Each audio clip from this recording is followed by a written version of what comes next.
अंबेडकर कभी भी संविधान निर्माता नहीं थे। आप संविधान निर्माता न कहें उन्हें, मेरी बिल्कुल ये आपत्ति है। और न इनको कभी भी भविष्य में मैं ये वचन देता हूँ कि संविधान निर्माता कहा जाएगा। ये मेरा आपसे वादा है। संविधान निर्माता अगर कोई थे तो बी.एन. राव साहब। जिस कलम से करोड़ों को हक मिला, आज उसी कलम के मालिक को भुलाया जा रहा है। नाम किसी और का गाया जा रहा है, जबकि संविधान की हर पंक्ति में सिर्फ एक ही इंसान की आत्मा है, डॉक्टर अंबेडकर की। आज देश में एक बहुत बड़ी गलतफहमी फैलाई जा रही है, और वो ये कि भारत का संविधान डॉक्टर बी.एन. राव ने लिखा। सोशल मीडिया, यूट्यूब और व्हाट्सएप यूनिवर्सिटी के कुछ विद्वान बार बार यही कहते हैं कि डॉक्टर अंबेडकर ने तो बस टाइपिंग का काम किया था। ये झूठ सिर्फ डॉक्टर अंबेडकर की छवि को मिटाने की एक गहरी साजिश है। जिस इंसान ने करोड़ों दलितों, महिलाओं, गरीबों और आम जनता को बराबरी का अधिकार दिया, आज उसी इंसान के योगदान को छीनने की कोशिश हो रही है। क्या हम इतने अंधे हो चुके हैं कि सच को पहचान ही नहीं पा रहे? लेकिन इतिहास सिर्फ झूठ से नहीं लिखा जाता, इतिहास लिखा जाता है मेहनत, संघर्ष और बलिदान से। डॉक्टर भीमराव अंबेडकर वो इंसान थे जिन्होंने न सिर्फ संविधान को लिखा, बल्कि उसे इंसानियत की आवाज बनाया। उन्होंने हर उस वर्ग के लिए कलम चलाई जिसे सदियों से दबाया गया था। उनका संविधान सिर्फ कानून नहीं, एक क्रांति थी जो आज भी हर मजलूम के दिल में धड़कती है। और आज वक्त है उस सच्चाई को दोहराने का कि भारत का संविधान किसी एडवाइजर का नहीं, एक विजनरी आर्किटेक्ट का है, और वो है डॉक्टर अंबेडकर। कितनी अजीब बात है ना, जिस इंसान ने संविधान को अपनी आत्मा से गढ़ा, उसे आज सिर्फ चेयरमैन कहकर भुला दिया जाता है, और जिसे एक एडवाइजर की भूमिका दी गई थी, उसे रियल ऑथर बताने की कोशिश की जाती है। Doctor BN. राव ने जो ड्राफ्ट तैयार किया था, वो तो सिर्फ विदेशी संविधान की नकल थी। उसमें भारत की जमीन की, यहाँ की पीड़ा की, जात पात की, अस्पृश्यता की कोई झलक नहीं थी। असल में वो ड्राफ्ट भारत के आम इंसान की आवाज नहीं था, वो एक ठंडी बेजान किताब जैसा था। और जब वो ड्राफ्ट डॉक्टर अंबेडकर के हाथ में पहुंचा, तब जाकर उसमें जीवन आया, आत्मा आई और इंसानियत की खुशबू घुली।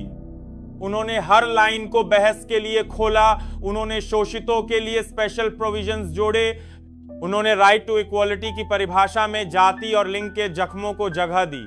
लेकिन आज सोशल मीडिया पर बैठे कुछ एजेंडा चलाने वाले लोग यही कहते हैं कि ड्राफ्ट तो राव ने लिखा, अंबेडकर ने बस फाइनल कॉपी बनाई। क्या आप किसी इमारत को देखकर इसके इंजीनियर को भूल जाते हैं और सिर्फ ब्रिक सप्लायर को याद रखते हैं? ये बस गलतफहमी नहीं, एक सोची समझी चाल है भारत के संविधान से उसके सबसे बड़े निर्माता का नाम मिटाने की।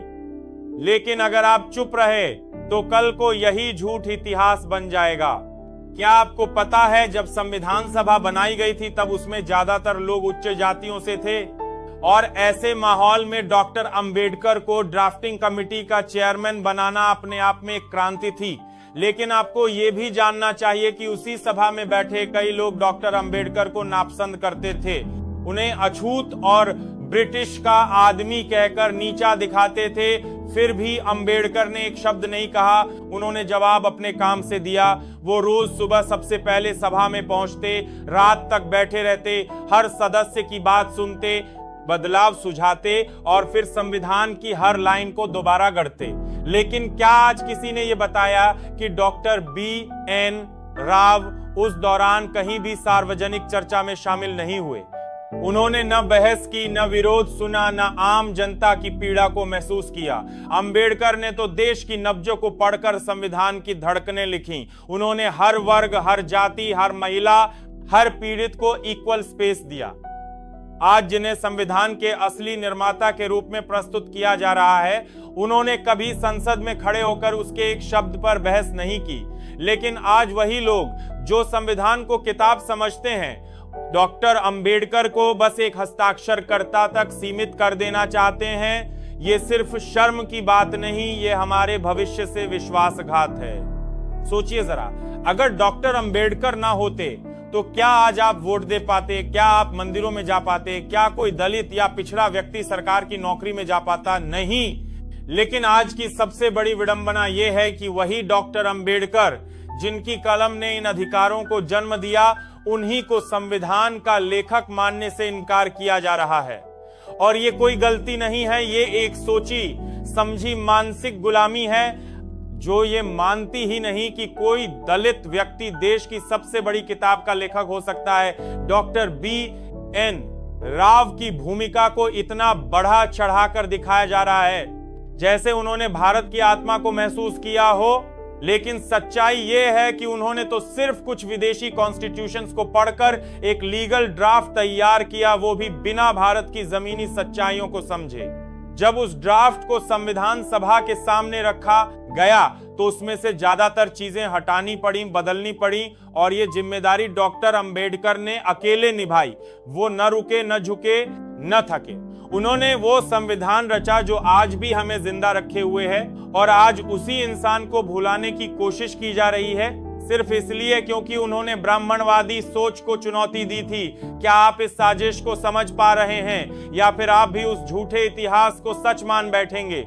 क्या आपको पता है कि डॉक्टर अंबेडकर ने वो संविधान लिखा जिसे बार बार पढ़कर दुश्मनों ने उसे तोड़ने की कोशिश की, लेकिन वो कभी झुका नहीं, कभी बिका नहीं, और अब उसी संविधान को हथियाने की एक नई चाल चली जा रही है डॉक्टर B.N. राव को उसका वास्तविक लेखक बताकर। सोचिए, जिस इंसान ने ड्राफ्ट कमेटी की एक भी मीटिंग में हिस्सा नहीं लिया, जिसे संविधान सभा के किसी फैसले में जनभागीदारी की जिम्मेदारी नहीं दी गई, उसे बस इसलिए महान बनाया जा रहा है क्योंकि वो सिस्टम के अनुसार योग्य था। लेकिन डॉक्टर अंबेडकर, उन्होंने हर शब्द को जनभावना से जोड़ा, हर अनुच्छेद को बहस के बाद गढ़ा, और हर विरोध के बावजूद संविधान को पूरा किया। और जब वो संविधान बना तब अंबेडकर ने उसका श्रेय खुद को नहीं दिया, बल्कि उसे भारत की जनता को समर्पित कर दिया। लेकिन आज वही जनता कुछ झूठे वीडियो देखकर ये मान बैठी है कि अंबेडकर तो बस एक चेहरा थे। क्या चेहरा वो होता है जो रातों की नींद छोड़कर हर लाइन में इंसानियत लिखे, या वो जो बस ऊंची पोस्ट पर बैठा हो और दूसरे की मेहनत पर नाम कमाए? अगर हम आज चुप रहे तो कल आने वाली पीढ़ियां उसी किताब को पढ़ेंगी जिसमें अंबेडकर का नाम मिटा दिया गया होगा और B.N. राव का नाम सुनहरा बना दिया जाएगा। क्या आप ऐसा इतिहास बनने देना चाहते हैं? क्या आपको मालूम है कि डॉक्टर अंबेडकर को संविधान तैयार करने के दौरान कितनी नफरत और अपमान झेलना पड़ा था? संविधान सभा में बैठे कई ऊंचे पदों वाले लोग उनके हर सुझाव पर ताना कसते थे, उन पर व्यक्तिगत हमले करते थे सिर्फ इसलिए क्योंकि वो एक अछूत थे। फिर भी उन्होंने जवाब दिया तो सिर्फ अपनी मेहनत से, और वही मेहनत आज भारत के हर नागरिक को वोट, शिक्षा और बराबरी का अधिकार देती है। लेकिन अब वही लोग जो उस समय उनके विरोधी थे, आज के डिजिटल दौर में नए मुखौटे लगाकर इतिहास बदलने निकले हैं। ये लोग B.N.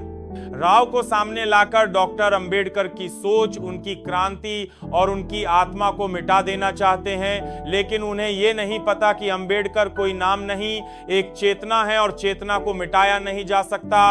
अगर B.N. राव वाकई संविधान के असली निर्माता होते तो क्या वो उसके एक एक अनुच्छेद के पीछे खड़े होकर उसे डिफेंड करते? क्या वो उसके लिए अपना सब कुछ दांव पर लगाते?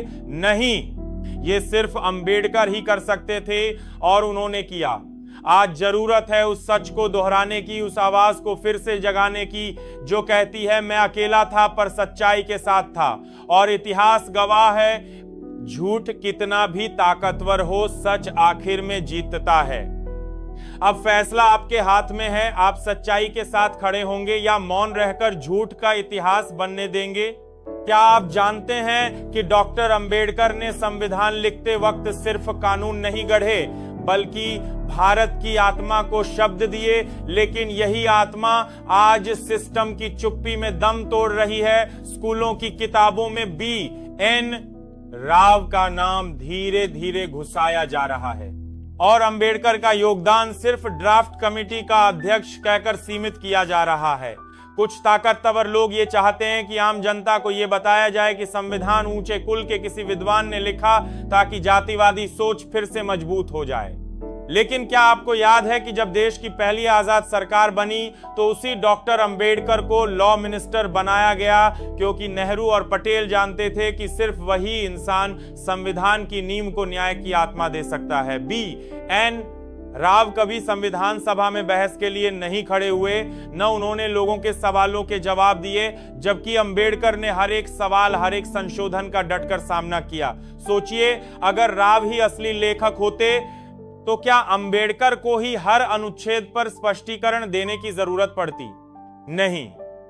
लेकिन अब एक साजिश चल रही है अंबेडकर को संविधान से काटने की और भारत को उसकी असली आत्मा से दूर करने की। अब अगर आप नहीं बोले तो अगली पीढ़ी आपको माफ नहीं करेगी।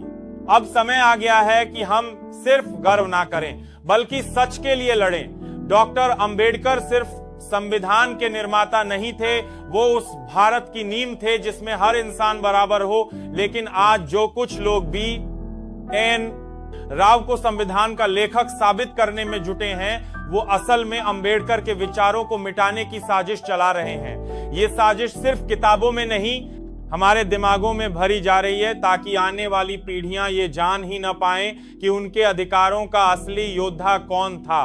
हमें ये समझना होगा कि अगर हम आज चुप रहे तो अंबेडकर सिर्फ एक फोटो बनकर रह जाएंगे और बी एन राव को महान बताने वाली झूठी कहानियां इतिहास में दर्ज हो जाएंगी। इसलिए आज जब भी आप संविधान को हाथ में लें, जब भी वोट डालें, जब भी न्याय मांगें, एक बार जरूर सोचें उस इंसान के बारे में जिसने ये सब बिना किसी स्वार्थ, बिना किसी जातिवाद के खिलाफ जाकर किया। अंबेडकर को मिटने मत दीजिए, क्योंकि अगर वो मिटे तो ये संविधान भी बस एक कागज बन जाएगा। अगर आज आप आजाद हैं, बराबरी से जीते हैं, सोच सकते हैं, बोल सकते हैं, तो ये किसी चमत्कार से नहीं बल्कि एक इंसान की सोच, संघर्ष और बलिदान से संभव हुआ है। डॉक्टर भीमराव अंबेडकर। अब समय है उनके नाम को फिर से जिंदा करने का, उनकी असली पहचान को उजागर करने का। इस वीडियो को हर उस इंसान तक पहुंचाओ जिसे सच जानना चाहिए। आवाज उठाओ, सवाल करो और गर्व से कहो, असली संविधान निर्माता डॉक्टर अंबेडकर थे, हैं और रहेंगे। जय भीम, जय भारत, वंदे मातरम।